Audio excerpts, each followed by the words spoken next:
Deputy CM Pawan Kalyan వ్యాఖ్యలు టాలీవుడ్ లో ప్రకంపనలు సృష్టిస్తున్నాయి. పర్సంటేజీ కావాలని ఎగ్జిబిటర్లు డిమాండ్ చేస్తుంటే నిర్మాతలు మాత్రం థియేటర్స్ కు అద్దె ఇచ్చేందుకు మొగ్గు చూపిస్తున్నారు. దీంతో నిర్మాతలు ఎగ్జిబిటర్స్ మధ్య వివాదం రాజుకుంది. అటు పవన్ కళ్యాణ్ కామెంట్స్ ను అల్లు అరవింద్ సమర్థించారు. అసలు పవన్ కళ్యాణ్ సినిమాను అడ్డుకునే దమ్ము ఎవరికి ఉందని దిల్ రాజు అంటున్నారు. ఈ అంశాలపైనే ప్రస్తుతం తెలుగు సినిమా ఇండస్ట్రీపై పవన్ కళ్యాణ్ చేసిన వ్యాఖ్యలు తీవ్ర దుమారాన్ని రేపుతున్నాయి. ఒక్కొక్కరు బయటకొస్తున్నారు, తాము చెప్పాల్సింది చెప్పి వెళుతున్నారు. అద్దె విధానంతో ఎవరికి లాభం? పర్సంటేజీ ఫార్ములాతో నష్టపోయేది ఎవరు?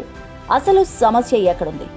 ఇప్పుడిదే టాలీవుడ్ ఇండస్ట్రీలో హాట్ టాపిక్ గా మారింది. Pavan Kalyan return gift effect బాగానే పనిచేస్తోంది. 2 రోజుల క్రితం అల్లు అరవింద్ ప్రెస్ మీట్ పెట్టారు. ఆ నలుగురిలో నేను లేను అంటూ చేతులెత్తేశారు. అంతేకాదు, పవన్ కోపంలో అర్థం ఉందని సమర్థించారు. ఇప్పుడు దిల్ రాజు వంతు వచ్చింది. ఆయన కూడా ఓ ప్రెస్ మీట్ పెట్టారు. ఆయన మాట్లాడుతూ పవన్ పెద్దన్న లాంటివాడు, ఆయన తిడితే పడతాను, ఆయనకు కోపం వచ్చేలా ఓ ఎపిసోడ్ జరిగింది అంటూ స్టేట్మెంట్ ఇచ్చారు. రాంగ్ కమ్యూనికేషన్ వల్లే ఇదంతా జరిగిందని, థియేటర్స్ బంద్ చేసే ఉద్దేశం ఎవరికీ లేదన్నారు. అసలు పవన్ కళ్యాణ్ సినిమా విడుదలవుతుంటే థియేటర్స్ మూసేసే ధైర్యం ఎవరు చేయరని క్లారిటీ ఇచ్చారు. థియేటర్లు బంద్ వెనుక ఓ పెద్ద స్కామ్ దాగి ఉందన్నారు. 100కి 100 పాళ్ళు నిజం. తెలుగు చిత్రసీమ గురించి, ఇక్కడ వ్యవస్థ గురించి తెలిసిన వాళ్ళు ఎవరికైనా ఈ సంగతి సులభంగా అర్థమవుతుంది. పైకి థియేటర్ వ్యవస్థని కాపాడటానికి, థియేటర్ యజమానుల ఆర్థిక ప్రయోజనాల కోసమే ఇదంతా అని అనిపిస్తోంది. కానీ అసలు థియేటర్స్ అన్ని ఎవరి చేతుల్లో ఉన్నాయి? పర్సంటేజీ విధానం అమలు చేస్తే ఎవరికి లాభం అనే విషయాలు తెలిస్తే ఈ కుట్రదారులు ఎవరో అర్థమవుతుందని ఏపీ, తెలంగాణలో ఉన్న థియేటర్స్ లో సగానికి పైగా అల్లు అరవింద్, సురేష్ బాబు, దిల్ రాజు, ఏషియన్ సునీల్ చేతుల్లోనే ఉన్నాయి. మిగిలిన థియేటర్స్ పై కూడా వీళ్ల ఆధిపత్యం ఉంది. ఏ థియేటర్లో ఏ సినిమా ఆడించాలి అనేది వీళ్లే డిసైడ్ చేయగలరు. వీళ్లు ఆడిందే ఆట, పాడిందే పాట. ఇప్పుడు థియేటర్స్ కు పర్సంటేజీ విధానం అమలు చేస్తే లాభం వీళ్లకే. అందుకే వెనకుండి ఈ తతంగమంతా నడిపించినట్టు తెలుస్తోంది. అయితే యాక్టివ్ నిర్మాణ సంస్థల్లో ముఖ్యమైన మైత్రి మూవీస్, సితారా ఎంటర్టైన్మెంట్స్, వైజయంతి లాంటి పెద్ద సంస్థలు వీటిని వ్యతిరేకించాయి. దీంతో అసలు గొడవ మొదలైంది. అద్దె, పర్సంటేజ్ ఈ 2 విధానాల వల్ల లాభాలున్నాయి, నష్టాలు ఉన్నాయి. అద్దె అంటే నికరమైన ఆదాయం. సూపర్ హిట్ సినిమాకు, ఫ్లాప్ సినిమాకు థియేటర్ల యజమానులకు వచ్చే ఆదాయంలో మార్పేమీ ఉండదు. కానీ పర్సంటేజ్ అలా కాదు. ఓ సూపర్ హిట్ సినిమా వస్తే నిర్మాత రాబడిలో కొంత థియేటర్ యాజమాన్యానికి పర్సంటేజ్ రూపంలో వెళ్ళిపోతుంది. కాకపోతే ఆ అంతరం చాలా ఎక్కువగా కనిపిస్తోంది. ఉదాహరణకు అద్దె రూపంలో 5 లక్షలు చెల్లించాల్సిన చోట పర్సంటేజీ విధానం వల్ల 10 లక్షలు ఇవ్వాల్సి ఉంటుంది. ఇదంతా నిర్మాత, డిస్ట్రిబ్యూటర్ లాభాల్లో కోత అన్నమాట. అలాగని ప్రతి సినిమాకి ఇదే పద్ధతి ఉండదు. చిన్న సినిమా విడుదలైతే లీజుదారులకు అద్దెలే కావాలి, పర్సంటేజీలు వద్దు. ఎందుకంటే చిన్న సినిమాలకు కలెక్షన్స్ లో ఆశించినంత స్థాయిలో ఉండవు కాబట్టి. అంటే హిట్ సినిమా నుంచి దోచుకోవడానికి రెడీ అయిన లీజుదారులు ఫ్లాప్ సినిమా బాధల్ని పంచుకోవడానికి మాత్రం ముందుకు రారన్నమాట. ఒకవేళ చిన్న సినిమా కూడా పర్సంటేజ్ విధానంపై ఆడించాలంటే థియేటర్కు వాటా ఎక్కువ ఇవ్వాల్సి ఉంటుంది. కలెక్షన్ రూపంలో 100 రూపాయలు వస్తే అందులో 60% థియేటర్కి, మిగిలిన 40% నిర్మాతకి వెళుతుంది. అంటే ఓ నిర్మాత సినిమాలు తీస్తోంది థియేటర్ లీజుల కోసమే అనేలా సర్దుకుపోవాల్సిన పరిస్థితులు ఏర్పడ్డాయి. ఇదెక్కడి న్యాయం అని నిర్మాతలు ప్రశ్నిస్తున్నారు. తెలుగు రాష్ట్రాల ఎగ్జిబిటర్స్ అంతా ఫిలిం ఛాంబర్లో చాలా దఫాలుగా సమావేశమయ్యారు. తమ డిమాండ్స్ ఏంటో కూడా వినిపించారు. ఆ సమావేశాలకు పట్టుమని 100 మంది కూడా హాజరు కాలేదు. తెలుగు రాష్ట్రాల్లో 1000 మంది పైగా ఎగ్జిబిటర్స్ ఉంటే సమావేశాల్లో కనిపించింది మాత్రం 10% మందే. అంటే నిజానికి ఎగ్జిబిటర్స్ ఈ పర్సంటేజీ విధానంపై ఎలాంటి ఆసక్తి చూపించట్లేదు. ఎందుకంటే అద్దె అయినా పర్సంటేజ్ అయినా వాళ్లకు ఒరిగేది ఏమీ ఉండదు. కారణం ఏంటంటే వాళ్ళంతా థియేటర్స్ ను ఎప్పుడో లీజులకు ఇచ్చేశారు. సొంత థియేటర్స్ ఉన్న వాటిపై లీజు ఫీజు తీసుకుంటూ గడిపేస్తున్నారు. థియేటర్స్ వాళ్ళవైనా వాటిపై పెత్తనం లీజుదారులవే. ఇదంతా కేవలం లీజుదారులు ఆడిస్తున్న డ్రామానే. దీంతో ఎగ్జిబిటర్స్ కు ఎలాంటి లాభం రావట్లేదు. ఈ కారణంగా వాళ్ళంతా సైలెంట్ అయిపోయారు. తెలుగు నిర్మాతల్లో 90% మంది ఈ పర్సంటేజీ విధానానికి వ్యతిరేకిస్తున్నారు. పర్సంటేజీ విధానాన్ని అంగీకరించేది లేదని అంతర్గతంగానే చెప్తున్నారు. ఇప్పటికే నిర్మాతలు కుంగిపోతున్నారు. సినిమా బడ్జెట్ విపరీతంగా పెరుగుతుండటంతో అన్ని రకాలుగా వాళ్లపై అదనపు భారం పడుతోంది. ఇప్పుడు పర్సంటేజీ అంటూ రాబడిలో వాటా అడిగితే నిర్మాత అనేవాడు కనుమరుగైపోయే ప్రమాదం ఉంది. నిర్మాతని కాపాడాలంటే అసలు ఈ వ్యవస్థనే సరిదిద్దాలంటూ సినీ విశ్లేషకులు అభిప్రాయపడుతున్నారు. థియేటర్లకు ప్రేక్షకులు రావడం లేదు, అందుకే ఆదాయాలు తగ్గుతున్నాయి అనేది అందరూ ఒప్పుకోవాల్సిన నిజం. అటు ఎగ్జిబిటర్లకు, ఇటు డిస్ట్రిబ్యూటర్లకు, నిర్మాతకు డబ్బులు మిగలాలంటే, ఈ 3 వ్యవస్థలు బాగుపడాలంటే ప్రేక్షకులు థియేటర్స్కు రావాలి. అలా రావాలంటే థియేటర్స్లో మౌలిక సదుపాయాలు సరిగ్గా ఉండాలి.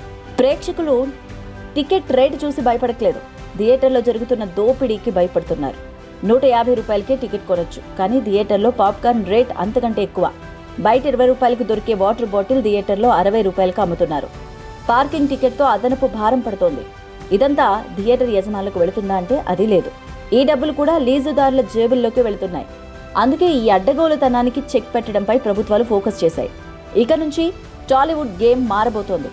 లీజుదారుల అక్రమాల్ని, అడ్డుగోలుతనానికి చెక్ పెట్టి ఎవరి కష్టానికి తగ్గ ప్రతిఫలం వాళ్లు అనుభవించేలా ఈ కూటమి ప్రభుత్వం చేయగలిగితే టాలీవుడ్కు మంచి రోజులు వచ్చినట్టే. అసలు థియేటర్ల బంద్ వ్యవహారం ఎక్కడ మొదలైంది? పవన్ కళ్యాణ్ సినిమాను అడ్డుకోవడానికి లీజుదారులు కుట్ర చేశారా?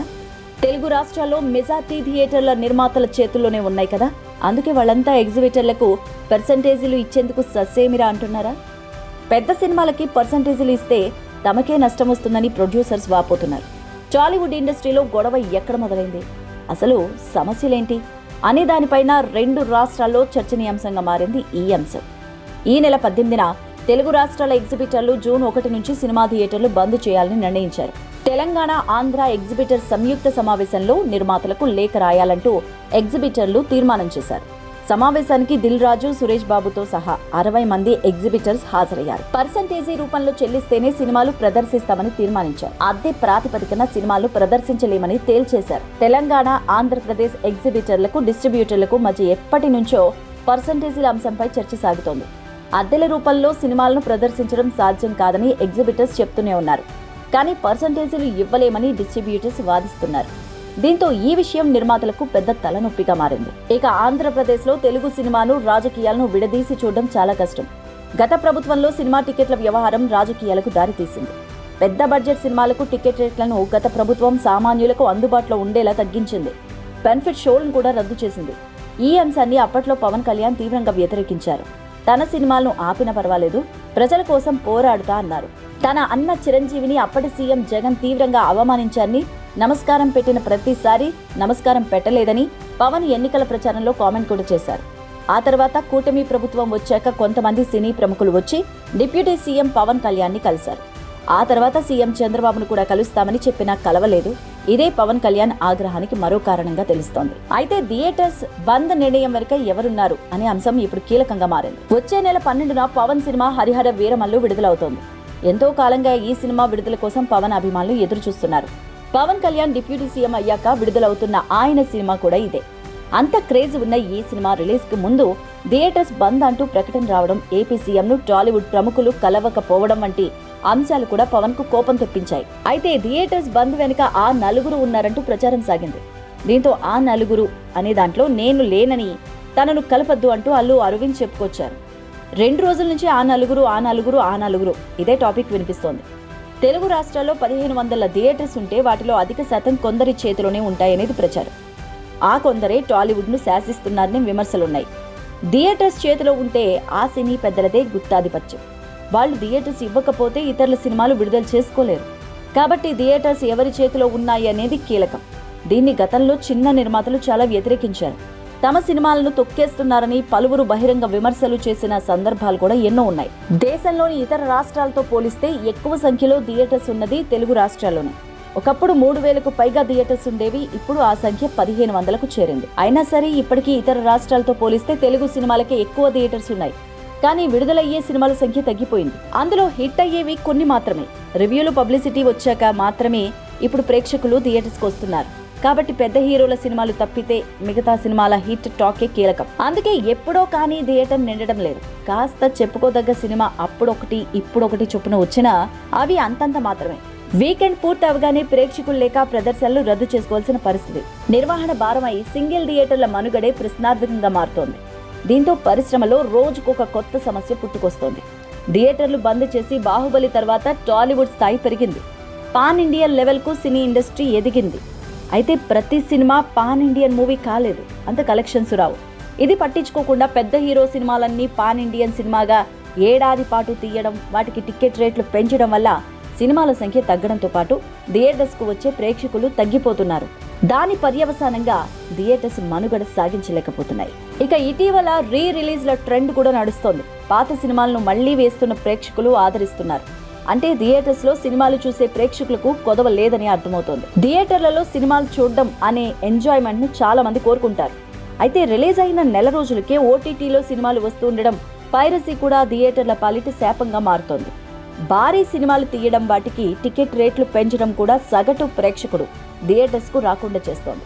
సినిమా చూడాలని ఉన్న థియేటర్కు వెళితే భారీగా ఖర్చు అవుతుందన్న ఆలోచనతో చాలా మంది ఓటీటీలో చూసుకుందాంలే అనే భావనకు వచ్చేస్తున్నారు.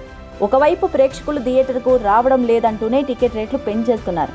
దీనివల్ల వస్తున్న కొద్ది మంది ప్రేక్షకుల్ని దూరం చేసుకుంటున్నారనే వాదనుంది. పైరసీ భూతం కూడా టాలీవుడ్ ను వెంటాడుతోంది. ఏ సినిమా అయినా థియేటర్స్ లో విడుదలైన గంటల వ్యవధిలోనే ఆన్లైన్ లో దర్శనమిస్తోంది. వందల కోట్లు పెట్టుబడిగా పెట్టి తీసిన సినిమా గంటల వ్యవధిలో బూడిద పాలు చేసేస్తున్నారు. పైరసీ వెబ్సైట్స్, ఫ్యాన్స్ వార్, ఇలా కారణాలు ఏవైనా చివరికి నష్టపోయేది సినీ నిర్మాతలే. పైరసీ భూతాన్ని అరికట్టేందుకు కఠిన చట్టాలు ఉన్నా ఎంతవరకు ఆచరణలో ఉన్నాయి అనేదే పెద్ద ప్రశ్న. పైరసీ కారణంగా ప్రతి ఏడాది వినోద రంగానికి 20,000 కోట్లకు పైగా నష్టం వస్తుందని అంచనా. ఇలా ఇన్ని సమస్యలు టాలీవుడ్ ను వెంటాడుతున్నాయి. వీటన్నిటికీ చక్కబెట్టుకుంటేనే తెలుగు సినిమా ఇండస్ట్రీ మనుగడ కొనసాగుతుంది.